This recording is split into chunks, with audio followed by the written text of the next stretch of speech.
Bucks Beamsy a straight in, definite? Yeah, look, he's the migraines came out of the blue last week, or on Friday morning. So yeah, we were able to get the job done without him. But clearly, we believe that the strengths that he brings to the table help us play better footy, and looking forward to seeing that on Thursday night. How does he handle a game like this against his old club? No, we'll find out. We'll find out. It's happened the other way, I mean, you spoke to him just before, so he's very aware. You know, the footy world's very aware that when players change clubs, and in particular, you know, high profile guys like Beamsy. So it doesn't happen super regularly, but when it does, it's clearly an issue and a topic that's discussed widely. I think he'll handle it all right. He's pretty low key. He goes about his business and worries about what he can control. Yeah. You've done that before, going back up against Brisbane, up to Yeah. Collingwood. What do you remember of that experience, going back up to Brisbane? You're really testing my memory now, mate. We're going back away. Are the fans different, or how does? I think the fans are very different 20 years or 25 years on from what they were back then, mate. I think they're a little bit wiser about AFL. But the clubs themselves, you know, I mean, Brisbane have been a great club for a long time.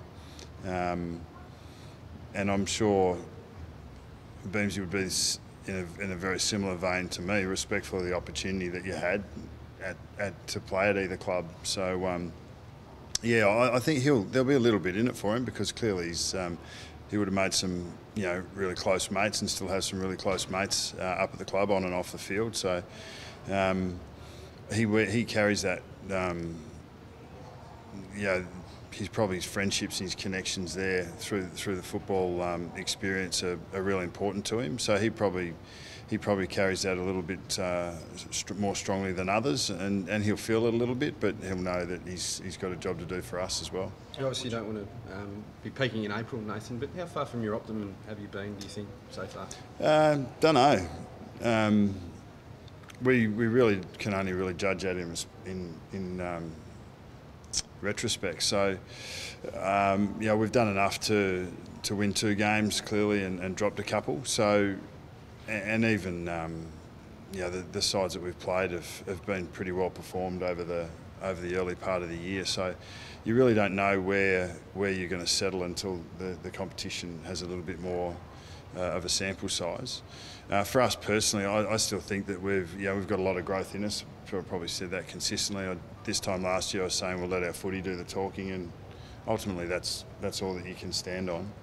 We're looking forward to taking steps as we go along, and as you said, we're coming into round 5, and we'd love to be playing our best footy now, but we'd also like to be improving through the year, so that we'll be endeavouring to do both. How does it change the balance of your team to get Beams back and lose a guy like Name with his run that he provides? We're quite adaptable. You know, we've got blokes who can play in multiple roles, and our balance will be largely very similar. You know, so we'll, Steele probably played a little bit more inside last week, but he played a lot of wing as well when Geordie came into the midfield. So I mean, we've got adaptability in our squad, and we'll use that to its fullest extent. Just on Brisbane's start to the season, I guess, having a bit of a closer look at it now that you're playing. Yeah, look, they've been pretty impressive. I think largely, what you guys would see from the outside is largely around expectations, and whether sides have exceeded expectations or have yet to meet them. That's largely what the story of each side would be, and Brisbane are clearly on the level that they are exceeding expectations. But I reckon if you were in their camp, they'd be saying, no, we believe we've been capable of what we're dishing up, and of the type of footy that we've been playing on the whole. And I think that this challenge is a significant one for us. They've been playing some good footy. They're on their home deck. They've probably got a bit of confidence and belief, or definitely would have, in the way that they've gone about it. So we see it as a challenge that we're looking forward to. The game style, Bucks, I think, being compared to Essendon's, insofar as the compared to say this has been a bit of a free-wheeling style in some parts of it. Is that a style that you guys think will suit you guys until we're coming up against it? Their game style. Yeah. Yeah, look, they do. I mean, they do take the game on. They've got a dangerous forward line, a good balance of aerial and ground level players. Their midfield is going to work at the moment, and they've got a really solid back line. So I think that, there's no poor competitions in the AFL, and you're seeing how competitive the environment is. So it really is marginal for us, for everyone really. But once again, we want to be consistent and keep growing the way that we want to play the game, and where the scoreboard finishes will look after itself. But we've got a great opportunity to improve our footy this weekend. Would you consider bringing Greenwood in to tag Neil?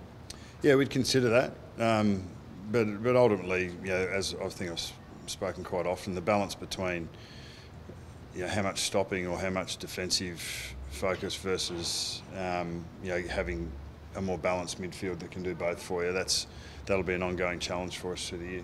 Heard you talk at length yesterday about the way sides are setting up against you now in the way the game's being played. Do you think you'll need to be a little bit braver perhaps out of the back half in terms of taking the game on? Well, we go pretty well. We haven't turned the ball over a great deal, and we generally we've transitioned. We're top. Before the weekend, we were top 4 side in the first 3 rounds about moving the ball from our back 50 to our front 50. So it's not necessarily about pace. It's not necessarily about direction. It's a combination of both. If we can kick mark, we'll do it. If we have to run and carry, we will. We don't see ourselves as a one-dimensional offence, and we'll continue to build the depth and breadth of that. How's Isaac Quaynor developing, and can we expect, or is he firming as a chance to be selected in the coming weeks? Isaac's going really well, and no, I can't give you a headline around when he's going to be in, but the fact is that the VFL program is about development. It's about giving these young blokes a chance to, and even experienced players are returning from injury, a chance to continue to develop and put in a block of form that has them, putting their hand up for selection to make us better at senior level, but also to have the confidence and belief that they're ready to take that next step back up to AFL as well. Isaac's development has been really consistent. He's grown through the pre-season. Was exposed to some stuff in JLT that he took some real strong lessons out of. Has shown a lot more composure in the first couple of rounds of the VFL. And he's one of the boys that's really heading in the right direction for us down there, so it's encouraging signs. So it's not a matter of if but when, and that will be a product of his form and what's required and what we need up top as well. What about Daniel Wells? Got through VFL okay last week? Yeah, so one game in, and we'll just take it softly with Wellsy, give him a chance to get some footy under his belt, and then a similar situation with Will Hoskin-Elliott, who's probably 2 weeks away. Braden Sire, Rupert Wills, Josh Stakos, Ben Crocker, Flynn Appleby, all sort of players that have tasted AFL at some point or another that are really keen to push their claims, but they're still yet to build that real body of work that demands it, and then there still needs to be the opportunity above them for them when the doors ajar for them to take. So still all pushing towards contributing to us at AFL level when required. Really solid first month for Jamie and Darcy, and given their history, will you ever consider, I guess, a preemptive rest, or do you get enough rest when you got your 8-day break in a few weeks and then buy further on? Yeah, it's a good question, because it is in our consideration. I think how we manage our list, how we manage our players, and the loads that you get early in the year are quite high, given the freshness of the players to begin the season and the intensity of the games are played at. There's a lot of the Thursday games are asking for a lot more sort of 5- and 6-day breaks as well, which I think hasn't really been added to the discussion around the defensive or the attacking numbers or the lack thereof. So I think the shorter breaks that are thrown in for those Thursday games have an impact. But we're always having discussions about how we can best manage the squad. we will plan to preemptively rotate our players and freshen them up at times. There are longer breaks, as you suggest, when you get an 8-day or a 9-day break, or you get up to the bye, you know, where players will have those built-in breaks into our itinerary. But yeah, if we feel that we have someone that can come up and we don't feel like we're dropping too much, and we can still maintain the balance of the side, we'll look to do that. So you're saying the attacking numbers, do you mean the scores? Are you saying perhaps Thursday nights and short breaks are affecting the overall scoring rate? Oh, potentially. I mean, it's something that I haven't heard discussed, but I've sort of thought to myself. I mean, we've got teams that are coming off 5-day breaks that aren't necessarily used to that.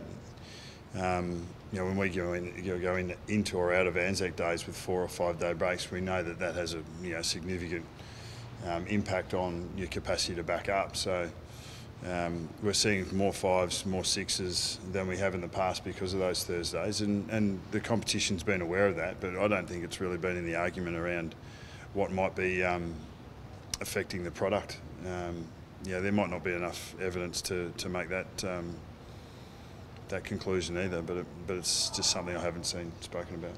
Darcy come off early today, didn't seem to go back out there. Is there anything that No, concern good. No, light session, really individualised session today. So some guys, as well.